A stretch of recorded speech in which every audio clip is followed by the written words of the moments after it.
We always knew that there was a potential for an association between the disease locally in the oral cavity in the form of periodontal disease and what happens systemically.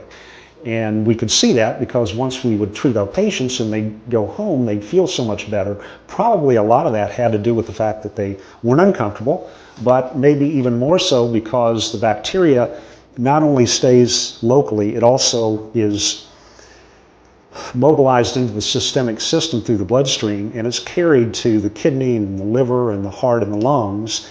Now we know, based on some research that was done, and with Linda DeBose and some others more recently, that actually there is a correlation between what happens in the mouth and what happens in those organs. We find that the local disease will get into the bloodstream and it will cause pathology in those four organs: the heart, the kidney, the liver, and lungs. And comparing that to patients that don't have periodontal disease, it's pretty significant.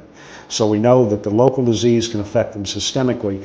And that being said, we think that maybe that those bacteria, when they get in the bloodstream, cause the patient to be uncomfortable as well, or lethargic, or because they have endotoxins associated with the wall that surrounds the bacteria. And when those die in the system, they cause some changes. So we know that there may be a correlation between the longevity as well. We can't say that. There's no studies that show that we're actually causing our patients to live longer, but when you think about it, if you're eliminating local infection that's affecting everything, it makes sense, even though we'll probably never have research that shows that.